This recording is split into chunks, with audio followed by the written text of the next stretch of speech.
45 tahun yang lalu, aku menikahi seorang wanita di desaku. Ia sangat cantik, wajahnya menawan, postur tubuh proporsional, rambut ikal berwarna kecoklatan.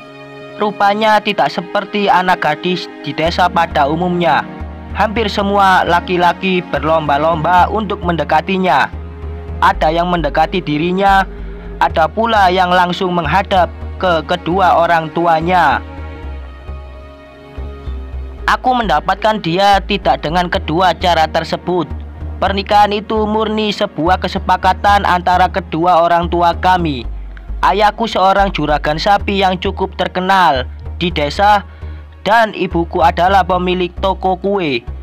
Sebelumnya aku tidak pernah bertemu dengan wanita yang akan dijodohkan padaku karena sedang menempuh pendidikan di Jakarta. Singkat cerita, aku dan dia bertemu beberapa bulan sebelum pernikahan kami.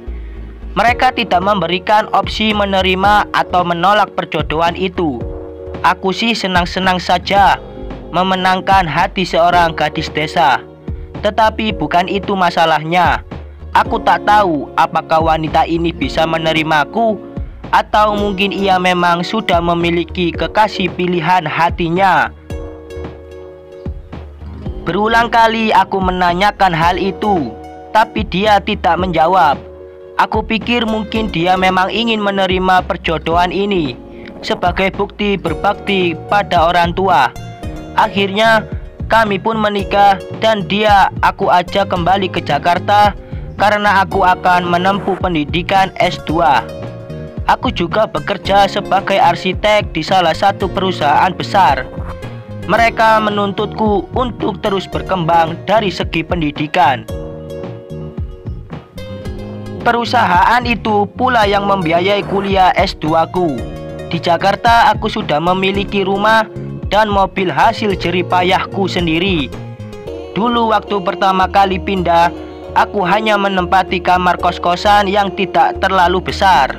Lalu aku magang di perusahaan ini, dan setelah lulus mereka menarikku untuk bekerja di sana. Meski sudah bekerja, aku tetap tinggal di kos-kosan yang sama. Beberapa bulan sebelum kembali ke desa, aku membeli rumah dan mobil karena rasanya tak mungkin aku membawa kembali istriku ke Jakarta, kemudian menetap di sebuah kos-kosan kecil. Aku ingin dia merasa nyaman dan tercukupi saat hidup denganku di kota. Sesampainya kami di rumahku, ia cukup pendiam. Aku sudah takut kalau ia tidak suka dengan rumah yang ku desain sendiri. Rumah ini tidak terlalu besar tetapi fungsional.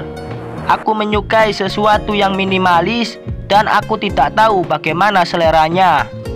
Suka nggak sama rumahnya? Tanyaku terbata-bata. Ia kemudian melihatku.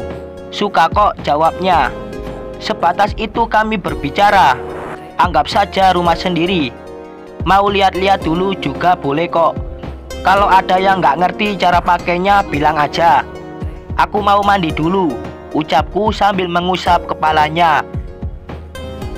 Entah apa yang ada di pikiranku, tiba-tiba memiliki keberanian untuk mengusap kepalanya. Aku hanya ingin mencairkan suasana dan tidak terlalu kaku. Tetapi aku cukup menyesal dengan apa yang aku lakukan. Setelah mengusap kepalanya, aku bergegas ke kamar mandi untuk menetralkan detak jantungku yang sepertinya sebentar lagi akan hilang entah kemana. Setelah selesai mandi, aku keluar kamar dan menemukan dia sedang duduk di tempat tidur. Aku kira dia sedang melihat-lihat isi rumah dan memikirkan banyak hal untuk menaruh sesuatu di sana. Tetapi dia malah naik dan masuk ke kamar. Aku menebak kalau ia menungguku di sana selama aku mandi. Loh, kamu enggak keliling buat lihat-lihat? Siapa tahu kamu terpikirkan untuk menaruh sesuatu di beberapa tempat, ucapku. Aku berjalan mendekatinya sampai tiba-tiba berhenti di samping kaca. Aku melihat pantulan diriku yang hanya memakai selembar handuk. Dengan cepat aku pergi ke dalam kamar ganti dan segera berpakaian. "Tidak usah," katanya tiba-tiba. Aku terkejut dengan apa yang dia ucapkan. "Kita sudah suami istri, kenapa masih malu?" Mendengar kalimat itu, aku menghampirinya dan mulai mengenal dirinya lebih jauh. Setelah itu kami merasa menjadi lebih dekat dan dia memintaku untuk berkeliling rumah. Kami berdiskusi tentang apa saja yang harus dibeli untuk mengisi kekosongan di rumah itu. Kemudian pergi ke mall dan supermarket membeli banyak barang. Aku menemukan sisi lain dari dirinya. Kukira dia akan sulit didekati dan tidak ramah padaku. Ternyata malah sebaliknya.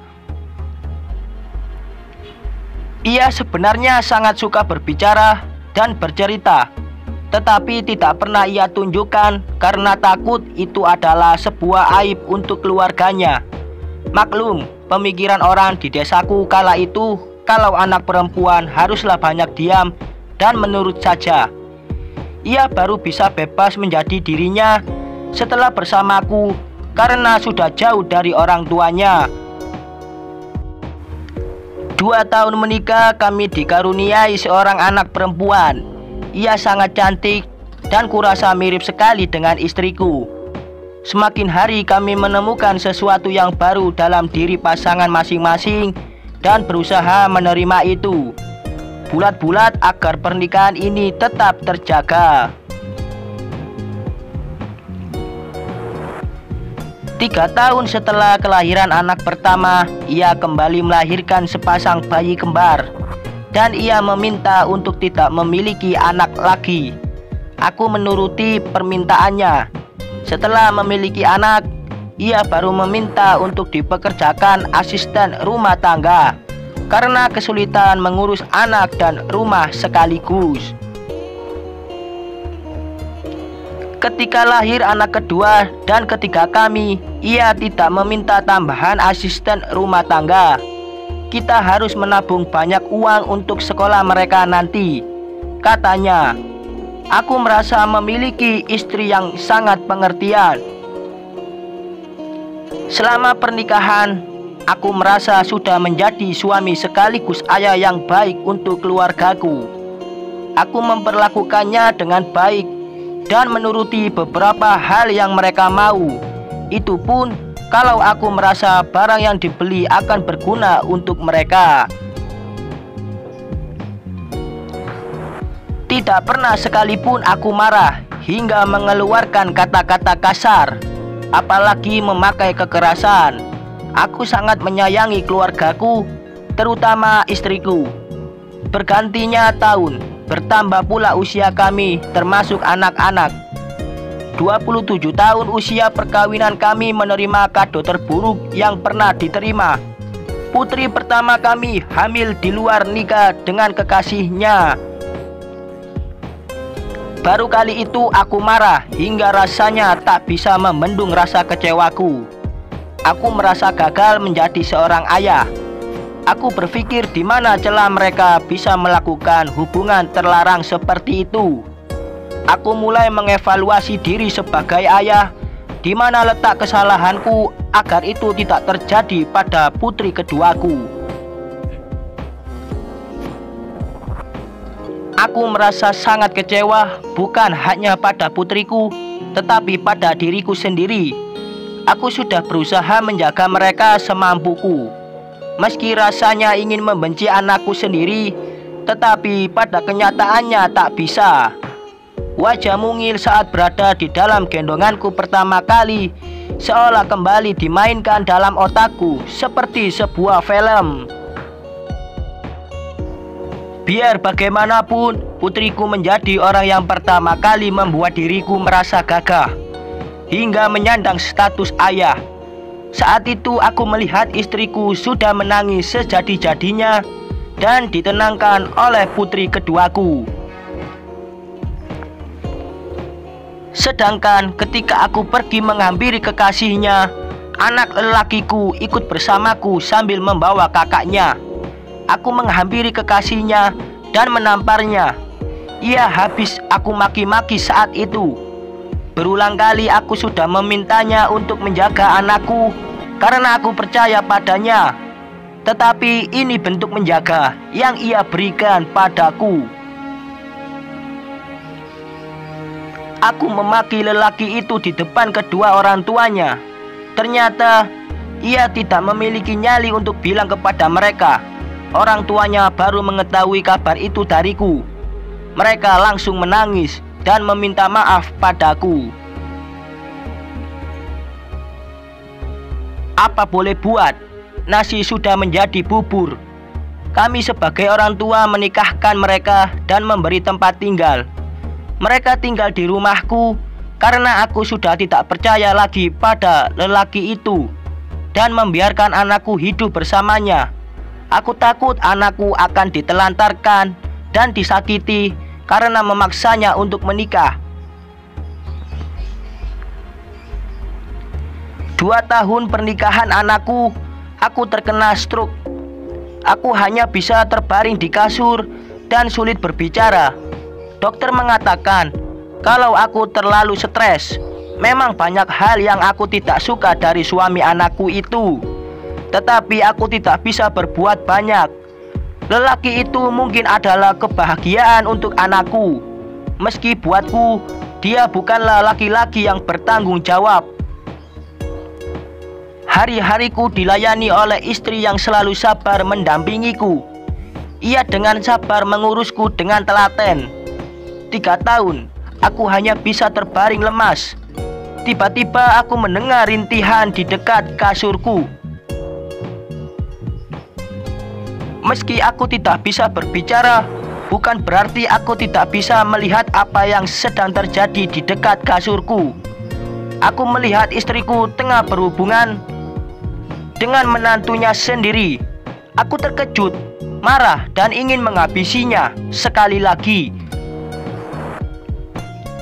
Aku tidak menyangka kalau istri yang ku kenal sabar dan kuat ternyata malah ada main di belakangku. Aku selalu meminum obat yang memiliki efek samping mengantuk luar biasa. Namun hari itu ia belum memberikannya padaku. Sepanjang sore aku sudah tertidur menahan sakit di punggungku. Cukup lama aku menyaksikan mereka bermain seperti itu, hingga aku akhirnya memalingkan wajah dan berusaha untuk memikirkan hal lain. Keesokan harinya, istriku tersenyum dan melayani kebutuhanku seperti biasa. Ingin rasanya aku mengatakan apa yang kulihat semalam, tetapi aku tidak bisa berbicara. Selama ia menyuapiku, aku melihat wajahnya dan bertanya-tanya, sudah berapa lama mereka menjalin hubungan? Kamu kenapa menatap aku kayak gitu? Mau ke kamar mandi? Tanyanya. Aku hanya menggeleng kepala. Ternyata selama aku dibawa pengaruh obat tidur, mereka bermain di kamarku. Karena merasa aku tidak akan mengetahui hal itu, malam berikutnya, aku memutuskan untuk tak menelan obat yang mengandung obat tidur. Aku ingin mengetahui cara mereka berselingkuh. Ketika aku pura-pura tertidur, menantuku yang datang dan mengetuk pintu kamar kami. Istriku dengan senang hati menyambutnya, dan mereka melakukan hal itu sekali lagi. Aku harus menyaksikan istriku dipuaskan oleh menantunya sendiri. Bukan hanya aku yang sakit hati, tetapi bagaimana perasaan anakku saat semua ini terbongkar. Aku sangat paham kalau istriku sudah 3 tahun memendam, dan aku akan menceraikan dia jika ia ingin melakukannya dengan lelaki lain. Tetapi aku tidak menyangka kalau lelaki itu yang menjadi pilihannya. Selama mereka bermain, aku bungkam. Setelah itu, aku mendengar kalau mereka membicarakan aku dan anakku. Awalnya istriku membanggakan aku, tetapi ia kecewa karena kini aku terbaring lemah dan tidak bisa memuaskan. Menantuku pun demikian. Ia tidak puas karena anakku hanya mengurus anak mereka dan tidak lagi ingin disentuh. Setelah pembicaraan itu, mereka bermain sekali lagi dan menyudahkan karena hari sudah hampir pagi. Aku melirik istriku sudah tertidur pulas sambil tersenyum puas. Aku harus menahan rasa sakit hatiku selama berbulan-bulan karena menyaksikan mereka melakukan itu di sampingku. Mereka akan kembali bersikap seperti biasanya pada pasangannya, seolah tidak terjadi apa-apa di antara mereka. Berawal sakit hati, kini aku sudah terbiasa dengan suara rintian istriku. Aku hanya berharap suatu saat nanti anakku yang akan memergoki mereka melakukan itu. Rupanya doaku terkabul. Malam itu, ketika mereka sedang melakukan hubungan, tiba-tiba anak sulungku mengetuk pintu. "Ma, aku nitip Naira ya. Aku mau cari Mas karena dia tidak ada di kamar," katanya. Ternyata selama ini anakku selalu mengetahui kalau suaminya tidak ada di kamar hampir setiap malam, atau mungkin ia memiliki firasat adanya perselingkuhan di antara ibu dan suaminya. Saat itu mereka berdua terdengar sangat panik dan berusaha untuk tidak bersuara. Aku mencoba berteriak meski suaraku tertahan. Dengan sikap anakku langsung membuka pintu yang ternyata tidak dikunci. Kali ini pintu kamarku tidak terkunci, atau mereka memang begitu yakin kalau tidak ada seorang pun yang akan masuk dan mengetahui perselingkuhan mereka.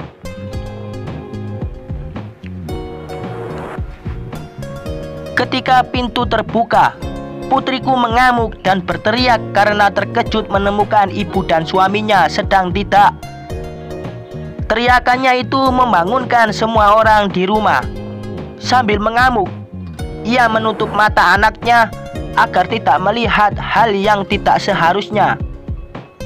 Mereka berdua langsung menarik apa saja untuk menutup. Kedua anakku yang lain menghampiri ke dalam kamarku dan menyaksikan perselingkuhan itu. Salah satu anakku memukul laki-laki itu dan menyeretnya keluar tanpa satu helai kain. Ia berteriak memanggil asisten rumah tangga kami untuk memanggil ketua RT. Malam itu rumah kami heboh sekali. Tidak ada satupun anakku yang mau menenangkan ibunya. Aku melihat istriku terduduk di pinggir tempat tidur, menangis dan meminta maaf atas perbuatannya. Ia diabaikan oleh anak-anakku. Putri sulungku menghampiri aku dan menangis di pelukanku.